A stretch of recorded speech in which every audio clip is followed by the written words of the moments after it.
and you just wrote the book, Connection Culture. How does, and if does that, that thought, that idea we were just talking about, does that connect anything to your book, The Connection Culture?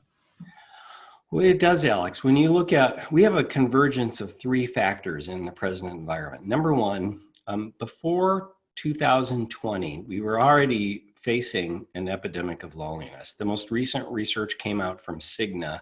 They found that 61% of Americans tested out as lonely. That's 3 in 5 people.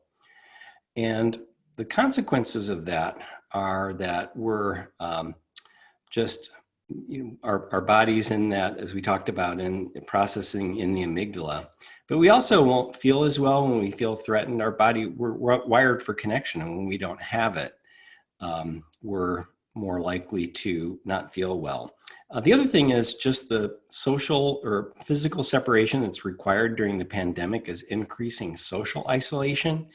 So that also has an impact on us. And then you just have stress is very high. Stress was high before the pandemic, and a number of reasons. People are concerned about their health, they're concerned about the economy, you have the divisive political climate, and you have other factors, hurricanes, fires out west, tornadoes, bad weather in Cedar Rapids. There are a lot of stressors out there today. And so research shows that after the pandemic, stress has gone up even higher. And so that convergence of three factors means that people are more likely to be in a state of chronic stress response. And that makes them vulnerable to anxiety, depression, addiction, and suicide. The best way to cope with the convergence of factors is connection. Connection helps calm our nervous system. It helps maintain our brain's processing in the cortex, where we make rational, so we'll make better decisions, and there are a host of other benefits from connection. So it's very relevant today. Well, I'm going to ask a slightly facetious question, but I'm confused. I'm confused. We are more connected than we've ever been, right? We have Facebook. I have like 500,000 friends. What are you talking about? How are we not connected? Well, there's, networked, I would say, and then there's true. When I use the term connection, it really is this bond that we have with other people that calms us. It's, there is a getting to know each other better, where we really feel safe with someone and they help us process our life, help us talk through the challenges we face in life. And that, that conversation calms our nervous system and also helps us make better decisions. So connection is deeper than just the number of contacts we have on Facebook or LinkedIn. It really is those closer relationships that are key for us to feel supported. And the research shows, and I find this really interesting, Alex, that it can't just be one way.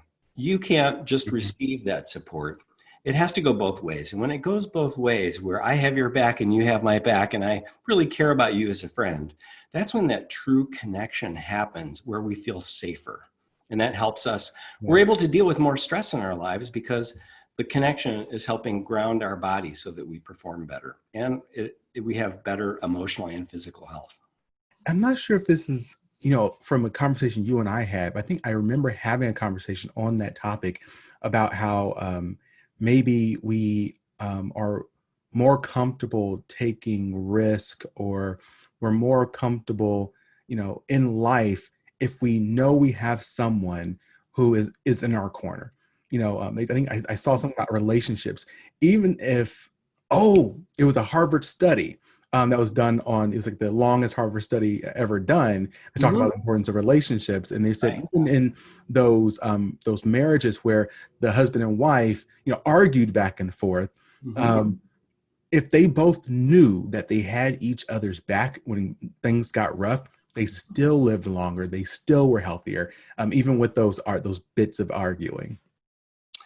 Right. Yeah. And that makes sense with just the science I talked about, doesn't it? That when we have that supportive relationship, just some other research comes to mind. I think of John Gottman's research. He was a psychology professor at the University of Washington. He studied marriages, and he found that what they did is they filmed married couples, and then they broke down their words, their behaviors into, were they positive, were they connecting people, or were they negative? And, so pushing people away from one another. And what they found was when the positivity ratio was 5-to-1 or greater, there was a high probability the relationship was together, would remain. But if it fell below that 5-to-1, Alex, there was a high probability it wouldn't. It just shows how sensitive we are to the negative, and that we need overwhelmingly positive social environment to really stay connected to people. So this takes us a little bit off topic. I remember having a conversation with a monk a few years back about human behavior, natural, our natural inclinations, and we were talking about how just historically, in order to live, humans had to be very aware of bad things, right? If something hurt you, if something got you sick, something could have killed you, you had to pay attention to it because you weren't going to live if you didn't, Mm-hmm. right? And positive things were nice to haves. I mean, you like them, but those things are very easy to forget. And so what we talked about is that people have to be very cognizant of just how much positive needs to be in their life, because if they're only focusing on the negative, it's really easy to feel down all the time. But two, if you can change your mindset to see, I think if you change your mindset to see those quote unquote negatives as positives, as opportunities, as learning opportunities, you will, I think, be happier and more likely to try new things moving forward. Hello, everyone. This is Alex Tremble from GPS Leadership Solutions. And if you found this last interview to be awesome, spectacular, and actually you benefited from it, let me tell you, this is only the tip of the iceberg. Visit the alextrembleshow.com, information below in the description, and that's where you'll find the full uninterrupted interview. And I'm telling you, there's so much great content you'll hear from this past leader, as well as all the other leaders we've already interviewed. So remember, don't just look back, reach back. If there's someone who you think will benefit from this interview or any of the other interviews, make sure you share it with them. Click the like, click the subscribe. And as I always like to end all my sessions, stay strong, stay positive, and definitely stay moving.